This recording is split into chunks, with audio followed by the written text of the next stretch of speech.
স্বাগতম সবাইকে আমার IELTS লেকচার সিরিজের এই পর্বে। আমি আপনাদেরকে দেখাবো যে কিভাবে আপনার IELTS স্পিকিং কোর্স সম্পর্কে জানবেন এবং তারপর আমি IELTS স্পিকিং কোর্স এর একটি অংশ নিয়ে বা পার্ট 1 নিয়ে আমি আপনাদেরকে কিছু ধারণা দেব। তো আমি প্রথমে শুরু করি IELTS স্পিকিং পরীক্ষা কেমন হয়। এর আগের ভিডিওটি যারা দেখেছেন তারা জানেন যে IELTS স্পিকিং টা সাধারণত 15 মিনিট 12 থেকে 15 মিনিট হয় এবং এই পরীক্ষায় আপনার একজনের সামনে ফেস টু ফেস ইন্টারভিউ দিতে হয়। তবে আমি এর আগের ভিডিওতে বলেছিলাম যে এটা একটা জব ইন্টারভিউর মতো। ওই কথাটা আমি বলেছিলাম শুধু আপনাদেরকে বোঝানোর জন্য। আসলে জব ইন্টারভিউ এবং এই পরীক্ষার স্পিকিং পরীক্ষার মাঝে পার্থক্য হলো, জব ইন্টারভিউতে আপনি যেমন সকল সত্য তথ্য দিতে হবে, কিন্তু আপনি IELTS স্পিকিং কিন্তু অনেক বানিয়ে কথা বলতে পারেন। তবে বানিয়ে কথা বললেও যেন তার ন্যাচারাল মনে হয়, আপনি অনেক কিছুই বলতে পারবেন। তো জব ইন্টারভিউর সঙ্গে এটার একটা সিমিলারিটি হলো, আপনি একজনের সঙ্গে ফেস টু ফেস কথা বলতে হবে, সরাসরি দেখা করে, মুখোমুখি বসে। কিন্তু আপনি জব ইন্টারভিউর সঙ্গে এটার পার্থক্য হলো আপনি বানিয়েও অনেক কিছু ইচ্ছা করলে বলতে পারবেন। তো এ পর্বে আমি শুরু করি যে IELTS এর স্পিকিং অংশে যে 15 মিনিট হয়, সে 15 মিনিটকে আমি ভাগ করে যদি নিই, বলবো যে প্রথম 5 থেকে 6 মিনিট আপনাকে প্রশ্ন করা হবে আপনার ব্যক্তিগত জীবন নিয়ে, আপনার চারপাশ নিয়ে। তো এই প্রথম অংশকে বলা হয় পার্ট 1। তো IELTS স্পিকিং এর এই পার্ট 1 নিয়ে আজ আমার আলোচনা থাকবে। আমি আরেকটু বলি, এর পরের স্পিকিং ভিডিওগুলোতে আমি পার্ট 2 মানে হলো যে আপনাকে একটা কিউ কার্ড দেবে। কিউ কার্ড হলো যে একটা ছোট কাগজে একটা বিষয় নিয়ে লেখা থাকবে, সেই বিষয় নিয়ে আপনি 1 মিনিট ভাবতে হবে এবং 1 মিনিট আপনি নোট করার সময় পাবেন। তারপর আপনি 2 মিনিট কথা বলতে হবে। আর পার্ট 3 হলো সেই কিউ কার্ড রিলেটেড আরো ব্রড সেন্সে কিছু কোশ্চেন করা হবে এবং আপনি একটু লম্বা করে টেনে টেনে বড় করে একটু আনসার দিতে হবে। তো আচ্ছা, আমি পার্ট 2 এবং পার্ট 3 পরের পর্বগুলোর জন্য রেখে দিই। আজ আমি পার্ট 1 নিয়ে আলোচনা করব। পার্ট 1 এর আলোচনা আমি একটা ভিডিও দেখাবো। প্রথমেই যে ভিডিওটা আমি ডাউনলোড করেছি, এখানে একজন এক্সামিনার এবং একজন পরীক্ষার্থীর সঙ্গে কথা হয়। তো এখানে আমি ভিডিওটা জাস্ট ডাউনলোড করে দিয়েছি ইন্টারনেট থেকে। আপনারা দেখতে পাবেন যে কিভাবে পার্ট 1 গুলোর কোশ্চেন হয় এবং কিভাবে অ্যাপ্রোচ করতে হয়, কিভাবে আনসার দিতে হয়। তারপর আমি শেষের দিকে আরেকটি ভিডিওকে অডিওতে কনভার্ট করে ডাউনলোড করেছি। সেটা হলো যে স্পিকিং এর 7 পাওয়া একটা স্যাম্পল ভিডিও, যেটা আমি ক্যামব্রিজ এর একটি বই কিনেছিলাম, সেখানে ছিল এবং এটা ইউটিউব থেকে পরে আমি ডাউনলোড করেছি। এখানে কিভাবে একটা শিক্ষার্থী 7 পেয়েছিল সেই স্যাম্পলটা আমি আপনাদের জন্য দিয়ে দিয়েছি। সো দুটো অডিও ক্লিপ আমি আপনাদের জন্য দিয়েছি ইন্টারনেট থেকে ডাউনলোড করে। এছাড়াও আমি ব্যান্ড স্কোরের ধারণা দিয়েছি, কিভাবে IELTS স্পিকিং এর ব্যান্ড স্কোর গণনা করা হয় বা হিসাব করা হয়, বা কোন 4টি জিনিসের উপর বা কোন 4টি প্যারামিটারের উপর ভিত্তি করে IELTS স্পিকিং এর স্কোর দেয়া হয়। তো এইসব কথাগুলো আপনাদের জেনে রাখা ভালো, যাতে আপনারা ওই বিষয়গুলোর উপর জোর দিতে পারেন এবং ওই বিষয়গুলো উন্নত করতে পারেন। তো আসুন দেখা যাক IELTS স্পিকিং এর অ্যাসেসমেন্ট ক্রাইটেরিয়া গুলো কি কি। এর মানে হলো কোন কোন জিনিসের উপর নির্ভর করবে আপনার স্কোর। 4টি বিষয়ের উপর নির্ভর করবে আপনার স্কোর। এই 4টি বিষয় হলো ফ্লুয়েন্সি অ্যান্ড কোহেরেন্স, তারপর হলো গ্রামার, এবং আছে লেক্সিক্যাল রিসোর্স আর প্রনাউন্সিয়েশন। এখানে আমি বলছি একটা কথা, যে লেক্সিক্যাল রিসোর্স মানে হলো যে আপনার ভোকাবুলারি, আপনি কেমন শব্দ চয়ন করেন, কেমন ধরনের শব্দ আপনি ব্যবহার করেন যখন কথা বলেন। তো এই 4টি জিনিসের মধ্যে আমি প্রথমে আলোচনা করি ফ্লুয়েন্সি নিয়ে। ফ্লুয়েন্সি মানে হলো যে আপনি কি থেমে থেমে কথা বলেন, না না থেমে কথা বলতে পারেন। তো এখানে আমি বলবো যে যেহেতু ইংরেজি আমাদের আন্তর্জাতিক ভাবে আমরা জানি যে ইংরেজি আমাদের সেকেন্ড ল্যাঙ্গুয়েজ। সো আমরা ইংরেজি আমাদের মাদার টাং না, তো অনেক সময় আমরা ইংরেজি একটু ভাবতে হয়, আর এর জন্য আমরা হয়তোবা অনেক সময় থেমে যাই। তো এই থামাটা যেন খুব লম্বা সময়ের জন্য না হয়। হ্যাঁ, আপনি থামতে পারবেন, তবে সেই থামাটাকে আপনি যদি কিছু ন্যাচারাল এক্সপ্রেশন দিয়ে কমাতে পারেন, যেমন ওয়েল, আই থিংক এরকম অনেক টেকনিক আছে, সেটা আমি শেখাবো। তবে কথা হলো যে ফ্লুয়েন্সি হলো যে আপনি খুব জোরে, জোরে না, খুব আস্তে, আস্তে না, এমনভাবে ন্যাচারালি কথা বলবেন যাতে আপনার কথার মাঝে একটা ফ্লো থাকে, কথাটা ক্লিয়ার হয়, কথাটা বুঝতে পারে পরীক্ষক। কারণ পরীক্ষক কিন্তু একটি অডিও রেকর্ডার ইউজ করবে আপনার কথাটা রেকর্ড করার জন্য, এবং তারপর সেটা শুনবে, শুনে আপনার কেমনভাবে আপনি ফ্লুয়েন্ট সেটা সে খুঁজে বের করার চেষ্টা করবে। তো ফ্লুয়েন্সি হলো যে আপনি কেমন সাবলীলভাবে কথা বলেন। তো এরপর আছে যে গ্রামার। গ্রামারের ক্ষেত্রে আপনার হলো যে আপনি গ্রামারের বিষয়টা আপনি ধরুন আপনি যেই টেন্সে কথা বলা উচিত ছিল সেই টেন্সে কথা বলছেন কিনা, আপনি কথার মাঝে কেমন সেন্টেন্স স্ট্রাকচার ইউজ করেন, আপনি কথার কেমন লিঙ্কিং ওয়ার্ড ইউজ করেন। তো মূল কথা হলো এক্ষেত্রে যদি আপনাকে প্রশ্ন করা হয় প্রেজেন্ট টেন্সে কিন্তু আপনি উত্তর দিয়ে দিন ফিউচার টেন্সে, সেক্ষেত্রে সেটা না করে যদি আপনি সুন্দরভাবে প্রেজেন্ট টেন্সে দেন, তাহলে আমার মনে হয় গ্রামারটা আমাদেরকে অতটা ঝামেলা ফেলবে না এবং গ্রামারে ভালো স্কোর পাওয়া যেতে পারে যদি আপনি একটু ঠান্ডা মাথায় বুঝে শুনে উত্তর দিন। লিক্সিক্যাল রিসোর্স, কঠিন কঠিন শব্দ ব্যবহার করার দরকার নেই। এখানে যেটা বলবো সেটা হলো যে আমরা সবসময় চিন্তা করি ভোকাবুলারি মানে হলো কঠিন কঠিন শব্দ ইউজ করা। আপনারা অনেকেই জিআর এর প্রিপারেশন নিয়েছেন বা নিচ্ছেন।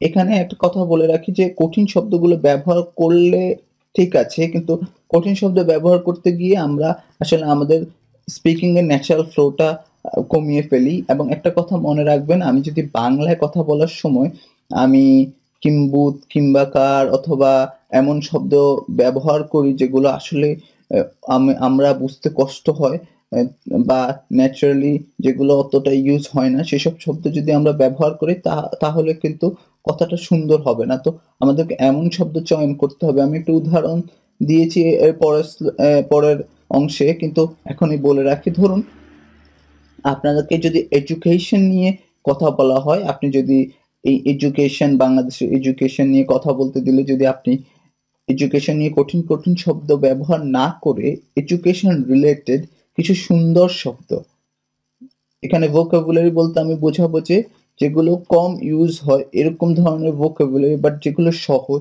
যেমন আপনি অ্যাডাল্ট এডুকেশন, ডিস্টেন্স লার্নিং, যেগুলো এডুকেশনের সঙ্গে রিলেটেড এরকম ধরনের ভোকাবুলারি ইউজ করতে পারেন এবং আপনি সহজে ভালো স্কোর পেতে পারেন।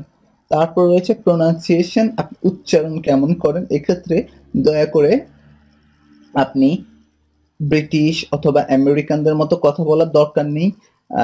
আপনি আপনার মতোই কথা বলেন, কিন্তু সুন্দরভাবে, যেন একটি যে ইংরেজি কথা আপনি বলবেন তা যেন সবাই বুঝতে পারে। যদি সেরকম হয় আপনার প্রোনাউন্সিয়েশনের জন্যও আপনি ভালো স্কোর পেতে পারেন। শেষ দিকে আমি একটা কথা বলে রাখি, প্রতিটি যেই ৪ টি আমরা দেখছি যেখানে ৪ টি অ্যাসেসমেন্ট ক্রাইটেরিয়া রয়েছে, এই ৪ টিতে সর্বোচ্চ আপনি ৯ পেতে পারেন। আর সর্বোচ্চ ৯ করে আপনি পেলে যদি ৪ টাতেই আপনি ৯ পান তাহলে আপনার সর্বোচ্চ আপনি স্কোর পাবেন 36। সেই 36 কে ৪ দিয়ে ভাগ করে এভারেজ হবে ৯। তাহলে আপনি কিন্তু আইএলটিএস এর প্রতি ব্যান্ডে সর্বোচ্চ ৯ পেতে পারেন এবং স্পিকিংও আপনি ৯ পেতে পারেন।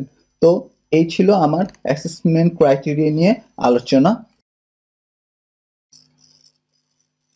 আমি ইতিমধ্যে আপনাদেরকে কিন্তু বলেছি কিভাবে আমরা ব্যান্ড স্কোর হিসাব করে আইএলটিএস এ স্পিকিং অথবা আইএলটিএস এ টোটাল আইএলটিএস এ আপনি যেভাবে স্কোর পান বা পেলে আপনাদেরকে কেমন ইউজার বলা হবে। তো ৯টি স্কেল রয়েছে এই মাপার জন্য আপনার আইএলটিএস এর দক্ষতা বা ইংরেজি দক্ষতা। তো আমি এখানে বেশি কিছু বলবো না, আপনারা এটা নিয়ে দেখে নিতে পারেন, ইন্টারনেটে সার্চ করলে আপনারা পাবেন। তবে যারা ব্যান্ড স্কোর ৯ পায় তারা হলো যে IELTS writing, reading, speaking, listening ৪ টি ব্যান্ডেই তারা খুব ভালো এবং তারা প্রতিটি ব্যান্ডেই সর্বোচ্চ নাম্বার পেয়েছে ৯ করে। যার ফলে তারা টোটাল তাদের হয়েছিল 36, ৯ দিয়ে ৪ কে গুণ করলে 36 এবং তাকে এভারেজ করে 36 কে এভারেজ করা হয়েছে ৪ দিয়ে ভাগ করে, যাতে স্কোরটা ৯ হয়েছে। যারা ব্যান্ড স্কোর ৯ পায় তারা আসলে খুবই ভালো অথবা নেটিভ এর ধরা হয় তাদেরকে। তারা ইভেন নেটিভ স্পিকাররাও কিন্তু অনেক সময় ব্যান্ড স্কোর ৯ পেতে একটু হিমশিম খায়। যারা ৮ তাদেরও ভালো, তারাও খুবই দক্ষ। তাদের ভুলভাল বলতে গেলে খুবই কম। কিন্তু হয়তোবা সামান্য কিছু ভুলের জন্যই তারা ৯ পেয়ে থাকে। আর যারা ৭ তারা ছোটখাটো ভুল আপনি করতে পারেন। কিন্তু একজন আপনার ইংরেজির যে ভুলভাল সেটা আসলে অত বড় কোনো ভুলভাল না। আর যারা ৬ পায় তারা সাধারণত ভুল করে থাকেন কিন্তু তাদের অ্যা সেই ভুলটা তাদের কমিউনিকেশনের জন্য বাধা না, তাদের vocabulary রয়েছে।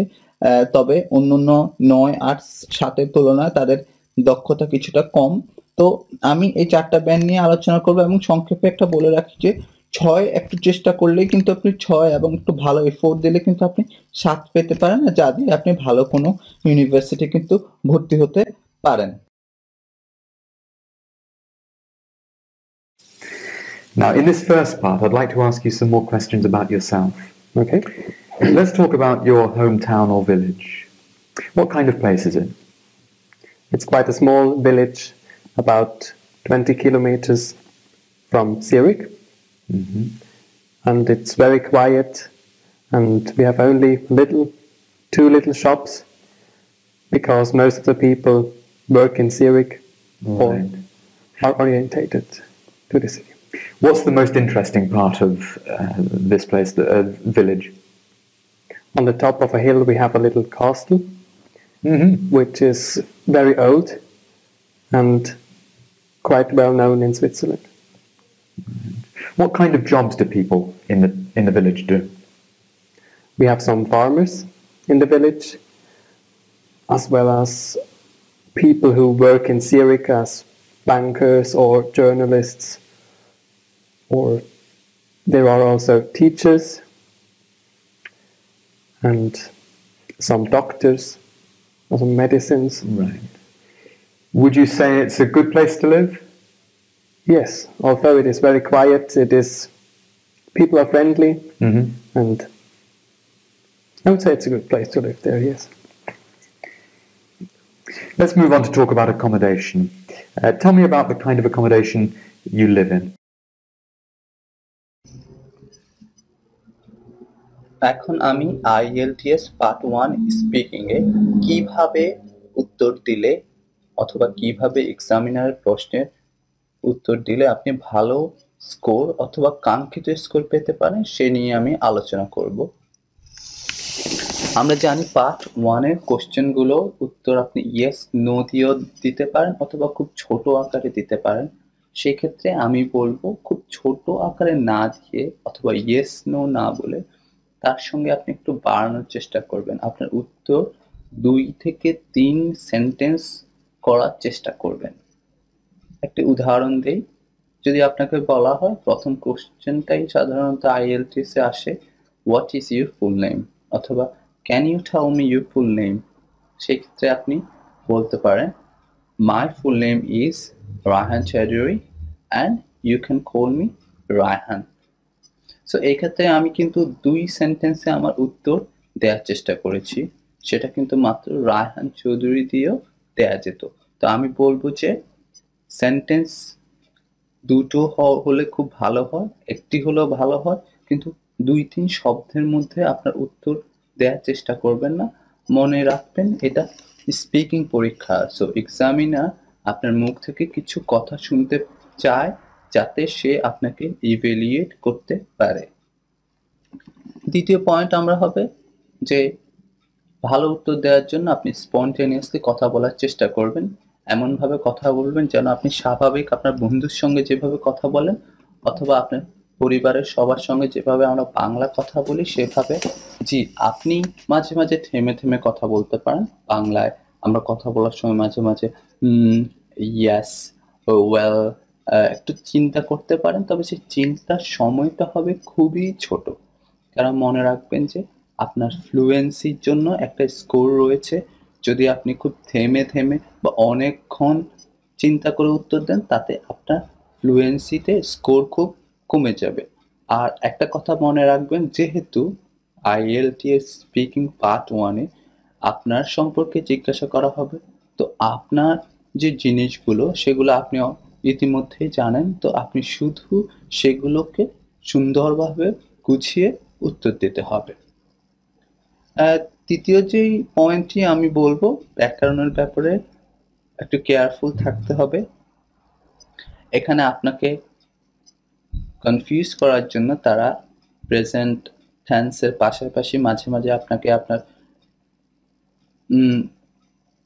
ছোটবেলার কথা অথবা ভবিষ্যতের প্ল্যানের কথা জিজ্ঞাসা করতে পারে। তো সেই ক্ষেত্রে আপনি মনোযোগ দিয়ে প্রতিটি প্রশ্ন, শুধু পার্ট 1 এ না, যে কোনো পার্টই স্পিকিং এর আপনি খুব মনোযোগ দিয়ে প্রশ্ন শোনার চেষ্টা করবেন এবং সেই অনুসারে উত্তর দিবেন। যদি আপনাকে বলা হয় tell me about your childhood, আমি একটি উদাহরণ দেই। সো আপনি এভাবে বলতে পারেন, ওকে, I spent my early years in Dhaka. Though I was very calm and polite, but I had many friends. In fact, it was my great time in my life. So এখানে আপনি দেখবেন যে আমি সকল টেন্সগুলো ব্যবহার করেছি অতীতকাল।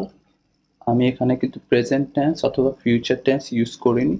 তো সেই ক্ষেত্রে আপনি এভাবে উত্তর দেওয়ার চেষ্টা করবেন।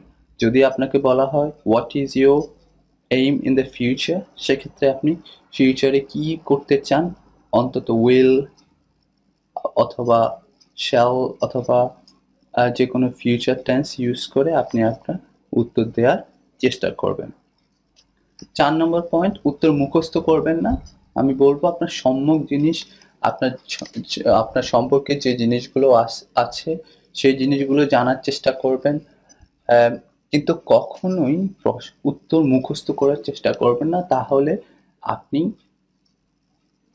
এক্সামিনারের সঙ্গে চোখে চোখ রাখতে পারবেন না এবং আপনার স্বাভাবিক কথা বলার যে গতি সেটা থাকবে না।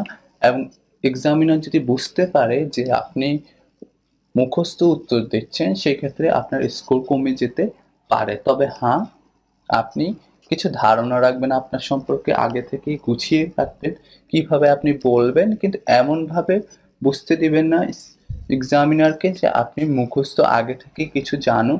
কারণ পরীক্ষার হলে আপনাকে বোঝাতে হবে এক্সামিনারকে যে আপনি যে কোনো সিচুয়েশনে কথা বলতে পারেন।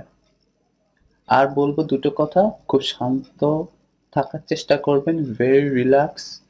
এমনভাবে থাকবেন না যেন এটা একটা পরীক্ষা। মনে করুন যে আপনি আপনার বন্ধুর সঙ্গে আড্ডা মারছেন অথবা নতুন কারোর সঙ্গে পরিচয় মাত্র, তার সঙ্গে আপনি কথা বলছেন। বাংলাতে আমরা যেভাবে কথা বলি শুধুমাত্র ইংরেজিতে সেভাবে কথা বলবেন। আর যেহেতু প্রথম ইমপ্রেশন, আপনি যে কোনো কাউকে চাইবেন একটু আপনার সম্পর্কে তথ্য দিতে সুন্দরভাবে এবং সাবলীলভাবে। শেষ কথা, উচ্চারণ ভালো করার চেষ্টা করবেন। এই কথায় আমি বলবো যেটা, যে আপনি খুব ব্রিটিশ অথবা আমেরিকানদের মতো কথা বলার দরকার নেই। স্বাভাবিকভাবে আপনি যেভাবে কথা বলেন সেভাবেই কথা বলবেন, কিন্তু আপনি আপনার কথা বলার সঙ্গে ইমোশনের একটা মিল রাখবেন। যদি কোথাও এক্সাইটমেন্ট থাকে সেক্ষেত্রে আপনি ওইভাবে কথা বলতে হবে, ইটস এক্সাইটিং। অথবা কোথাও যদি আপনি খুব কোয়াইট হয়ে কথা বলতে হয়, আপনি যদি একটি খারাপ কোনো জিনিস, যে বাংলাদেশের একটা খারাপ দিক তুলে ধরতে চান, সে তো আপনি সুন্দরভাবে বুঝিয়ে বলতে পারেন এক্সামিনারকে। আপনার গলার টোন এমন হবে যাতে কথাটা অনেক লাইভ হয়। আলোচনার এই পর্যায়ে আমি দেখাবো কিভাবে আপনারা প্রিপারেশন নিতে পারেন পার্ট 1 এর। যেটা প্রথমেই শুরু করবেন, আপনি আপনার নিজের সম্পর্কে জানার চেষ্টা করুন এবং সে সম্পর্কে আপনি আরো ভালোভাবে ইংরেজিতে কথা বলতে শিখুন। প্রথমে নিজে নিজে কথা বলতে পারেন। আমি এখানে কয়েকটি বিষয় উল্লেখ করেছি, যেমন আপনার নাম ধাম, দেশ, গ্রাম, শহর, আপনার এলাকা, আপনার চারপাশের পরিবেশ সম্পর্কে, শিক্ষা নিয়ে, আপনার ইউনিভার্সিটি নিয়ে, আপনার কলেজ নিয়ে, আপনার স্কুল নিয়ে, এছাড়া শপিং করা, বাজারে যাওয়া, ঈদের শপিং করা, কখন আপনি বেশি শপিং করেন, কেন করেন, শপিংয়ে কেমন স্পেন্ড করা ঠিক বলে আপনি মনে করেন, এরকম শব্দ উত্তর আপনি গুছিয়ে রাখবেন। খেলাধুলা, বাংলাদেশের জনপ্রিয় খেলা, কোন খেলা আপনি খেলতে পছন্দ করেন, এরকম সবকিছু আপনি ইংরেজিতে কথা বলতে চেষ্টা করবেন।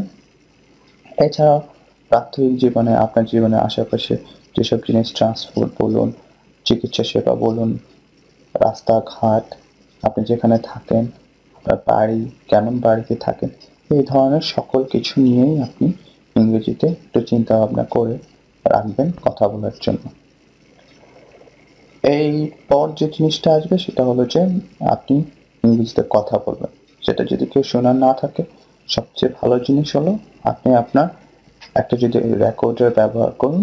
আমাদের কম্পিউটারের রেকর্ডার রয়েছে, আপনার মোবাইলের রেকর্ডার রয়েছে, এছাড়াও আপনি বাজারে অডিও রেকর্ডার কিনতে পাওয়া যায় MP3 এর মতো। আপনি যে কোনো রেকর্ডারে আপনার কথা রেকর্ড করে রাখবেন। আপনি যে উত্তর দিবেন সেটা রেকর্ড করবেন আপনি নিজে নিজে। রেকর্ড করার পর আপনি সেই রেকর্ডিংটি বাজিয়ে শুনবেন। শুনে আপনি দেখবেন যে আপনি কতটা থেমে থেমে যান, বা আপনার গলার টোন কেমন, বা এটা শুনতে শ্রুতিমধুর কিনা, ব্যাকরণগতভাবে এটা সঠিক কিনা, এগুলো আপনি দেখার চেষ্টা করবেন। আর এই পদ্ধতিটা খুবই কার্যকর, যেহেতু আমরা সাধারণত অন্য কাউকে খুঁজে পাই না, আর খুঁজে পেলেও হয়তোবা আমরা লজ্জায় কথা বলতে চাই না। সেক্ষেত্রে অডিও রেকর্ডার অ্যাটলিস্ট আপনাকে কিছু বলবে না আপনি যদি ভুল করেন। সো আমার মনে হয় সে একজন সাইলেন্ট ফ্রেন্ড হিসেবে আপনার খুব ভালো কাজ দিতে পারে এই ক্ষেত্রে। এরপর আসি যেটা আমি বলেছি আগেই, আপনার সেন্টেন্সের মাঝে বা সেন্টেন্সের শুরুতে যেখানে দরকার হয় because, but, so, and, in fact, however, মাঝে মাঝে শব্দটা আমরা ব্যবহার করতে পারি, তাহলে আমরা চিন্তা করতে পারি। এছাড়া আপনি ইয়াস, ওয়েল, এরকম শব্দ ব্যবহার করার চেষ্টা করবেন পার্ট 1-এ। এই শব্দগুলো ব্যবহার করলে যা হয় সেটা হলো যে আপনি আপনার বাক্যের মাঝে যেমন ভেরিয়েশন আনতে পারেন। এছাড়া আপনি যখন এগুলো বলেন তখন আপনি একটু নিজের মাথার ভিতর চিন্তা করে নিতে পারেন আসলে আপনি কি বলতে চান পরবর্তীতে। তো আমার মনে হয় এগুলো ব্যবহার করাটা খুবই দরকার। তবে একটা কথা বলে রাখি, এগুলো ব্যবহার করার জন্য আগে থেকেই নিজে একটু প্র্যাকটিস করবেন, অথবা যদি আপনি পরীক্ষার হলে এগুলো ব্যবহার করেন খুব জোর করে, তাহলে কিন্তু আপনার ফ্লুয়েন্সি অনেক কমে যাবে, এবং স্পিকার হিসাবে আপনি যে একজন ভালো স্পিকার তা আপনি প্রমাণ করতে পারবেন না। সেক্ষেত্রে আপনার স্কোর অনেক নেমে যাবে। এরপরে আমি বললাম যে আপনারা যেটা করতে পারেন সেটা একটা কমন প্রশ্নের তালিকা তৈরি করতে পারেন। আপনি 10 থেকে 20টি টপিক চুজ করতে পারেন, করে সেই সম্পর্কে আপনি নিজে নিজে প্রশ্ন তৈরি করতে পারেন। এটা ইন্টারনেটে অনেক পাওয়া যায়, আপনি যদি গুগলে লিখে সার্চ করুন পার্ট 1 স্পিকিং স্যাম্পল, আপনি অনেক পেতে পারেন। এছাড়া www.writefix.com, আমি আবার বলছি www.writefix.com। এখানে গেলেও আপনি অনেক ধরনের প্রশ্ন পেতে পারেন, অথবা যে কোনো স্প্লেন্ডিড স্পিকিং বা অন্যান্য ওয়েবসাইটগুলোতে আপনি গেলে আইএলটিএস ব্লগ নামে একটা ওয়েবসাইট আছে, এখানে গেলে আপনি কমন প্রশ্নের তালিকা পাবেন, এবং সেখান থেকে সেই প্রশ্নগুলো আপনি নিজে নিজে বাসায় বসে লিখে ফেলুন, এবং সেগুলোর একটা উত্তরও লিখে ফেলুন। মুখস্থ করার দরকার নেই, জাস্ট নিজে প্রতিদিন একবার করে চোখ বুলিয়ে যান। সেটা হলো যে আমি বললাম তালিকা তৈরি করার জন্য, রেকর্ডিং করার জন্য, এবং কথা বলার জন্য। সো কাউকে যদি খুঁজে না পান, আপনি আপনার মিরর অথবা মোবাইলের স্ক্রিন এগুলোর সঙ্গে কথা বলতে পারেন। তবে অবশ্যই আপনি দেখবেন যেন আপনার আশেপাশে কেউ না থাকে। আর যদি সবচেয়ে ভালো হয় কোনো বন্ধু অথবা আপনার কোনো কাছের মানুষ যে ইংরেজি বলতে চায় আপনার সঙ্গে, অথবা আপনার ইংরেজি শুনতে চায়, তার সঙ্গে কথা বলুন। আর যদি আয়না অথবা বন্ধু কেউ না থাকে, তাহলে নিজে নিজে কথা বলুন। রাস্তাঘাটে কথা বলুন, গাড়িতে কথা বলুন, মনে মনে কথা বলুন, রিক্সায় উঠে কথা বলুন। মোট কথা চালিয়ে যান। Keep speaking and get a very good score. Part 1-এর আমি কোশ্চেনগুলো এখানে সমাধান করার চেষ্টা করেছি, এবং এখানে সমাধান করার চেষ্টা করেছি আমার টিপসগুলো কাজে লাগিয়ে। যেমন আমার একটা টিপস ছিল, উত্তর হবে সংক্ষিপ্ত কিন্তু ছোট না, মানে ইয়েস নো টাইপের উত্তর একটু কমাতে হবে, এবং খুব এক লাইনে সেন্টেন্সের উত্তর আপনাকে পরিহার করতে হবে। তো আসুন দেখি একটা question, where are you from. এক্ষেত্রে দেখুন আমি ঢাকা বলে থেমে থাকিনি, আমি ঢাকার পর আরও দুটি লাইন, যে it is the capital of Bangladesh, it is a modern city but with a lot of history and a lovely place to live। আমি এই দুটো সেন্টেন্স এখানে লাগিয়েছি যাতে আমার উত্তরটা অনেক শ্রুতিমধুর এবং সুন্দর হয়, যাতে আমি একটি ভালো স্কোর পেতে পারি। এছাড়া ইয়েস নো বলে কখনো থেমে থাকবেন না, যেমন have you, is it, do you, এইরকম ধরনের কোশ্চেনের উত্তর শুধু ইয়েস অর নো দিয়ে দেওয়া যায়। সেক্ষেত্রে ইয়েস বলে না থেমে থাকে আরও 2-3টি শব্দ, আপনার আরও 2টি সেন্টেন্স আপনি লাগানোর চেষ্টা করবেন। এখানে আমি আপনাদের জন্য পার্ট 1-এর কিছু কোশ্চেনের সমাধান করেছি। এখানে আমি একেবারে যে কথাগুলো এতক্ষণ বলেছিলাম কেমন উত্তর দিবেন সেটা আমি ইংরেজিতে লিখেছি, যাতে আপনারা ইংরেজিতে সহজে বুঝতে পারেন। যেমন একটা question, do you play any sports, এক্ষেত্রে উত্তর আমি দিতে পারতাম শুধু নো অথবা ইয়েস, কিন্তু দেখুন আমি নো দিয়ে তারপর কিন্তু এখানে থেমে থাকিনি, আমি আমার উত্তরকে আরেকটু বাড়িয়ে বলেছি যে I am not really interested in playing sports. I like watching sports on television and I really enjoyed keeping up with the Olympics recently. এখানে আমি নো বলে না থেমে থেকে আরও কিছু সেন্টেন্স আমি আমার উত্তরের সঙ্গে লাগিয়েছি। তো আপনারাও এভাবে নো বলে থেমে না থেকে আরও কিছু সেন্টেন্স লাগানোর চেষ্টা করবেন। আপনাদের জাস্টিফিকেশনের জন্য আপনারা এক্সাম্পল অথবা উদাহরণ দেওয়ার চেষ্টা করুন। আসুন আমি আরেকটি এক্সাম্পল দেখি। আমার কোশ্চেন হলো, why are you preparing for the IELTS exam. আমি এখানে উত্তরে বললাম, because I need it for my studies. এখানে না থেমে থেকে আমি একটা উদাহরণ দিলাম, I have been offered a place at a university in England to study on an MBA, but I need to show my level of English is good enough. আমি একটা উদাহরণ দিলাম যে হ্যাঁ আমার দরকার, কারণ আমার পড়াশোনার জন্য দরকার, এবং এই উদাহরণটা দিলাম যে আমি ইংল্যান্ডের একটা ইউনিভার্সিটিতে আমার ভর্তির জন্য MBA-তে আমি আমার IELTS স্কোরটা দরকার। সো আমার এই এক্সাম্পল দিয়ে আমার যে কথাটা বা আমার উত্তরটাকে আমি জাস্টিফাই করেছি। তো আপনারাও এরকমভাবে ছোট ছোট উদাহরণ ব্যবহার করার চেষ্টা করুন।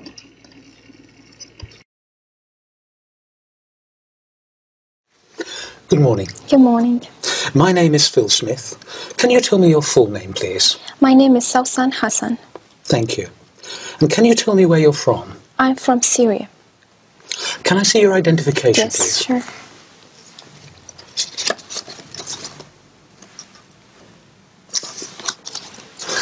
Thank you, that's fine. Now, in this first part, I'd like to ask you some questions about yourself.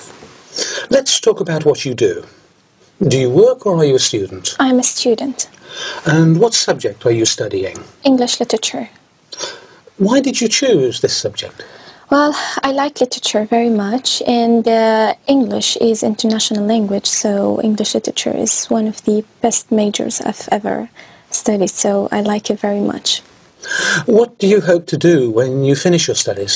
Well, I'm planning to complete my higher studies. I'll be doing an MA, and eventually I'll be doing a PhD to be a professor in English literature. Now let's talk about weekends. What do you usually do at the weekend? Well, usually I go to visit my relatives or even friends, but sometimes I stay at home just for if I have exams or something to study, so I just stay at home. But most of my time, actually, I spend it with my friends, going out for to drink something or to have fun, enjoy it. What do you think you'll do next weekend? Well, next weekend I have to go to a trip to York, and I'm so excited about it. Yeah. Why? Well, because I've heard that York, it's a very ancient city. So, and the Vikings were there, and I like the ancient things, and I like history. Do you enjoy your weekends now more than you did when you were a child? Well, not really. When I was a child, I just spent all my weekends in playing, but now I have lots of concerns. Sometimes I have to stay at home to study. So, no, when I was a child, I enjoyed most. How important is it for you to relax at the end of the week? Well, it is very important because you just relax out of the whole week because you were studying or working. So you need peace and relax and sometimes to take a great time of sleeping just to prepare yourself for the next week. Let's talk about music. What sort of music do you usually enjoy listening to? Well, I like music very much because I'm a singer myself. I like to sing, so I have a great taste of music. I like the classical, I like the Arabic music, and so music is very important. I have to listen to music all the day. Has the kind of music you like changed over the years? Well, yes, it changed because, I used to listen to the almost, it's slow music, and nowadays it's just in the very fast, and sometimes techno, and I don't like this kind of music. I still listen to the music that I liked, and I still have the same CDs, and all the time I listen. I sometimes listen to this music, the new music, but I don't like it. I just like to listen to the music that I liked when I was a child. Do you prefer listening to live music or recorded music? Well, recorded. I don't like live music because Why? I feel always the singer is not good in live music, so I feel that recorded is better. Do you think listening to music helps you study? Yes, I always listen to music when I'm studying. Sometimes my friends make fun of me because I'm not concentrating, but actually it makes me more concentrated. Thank you.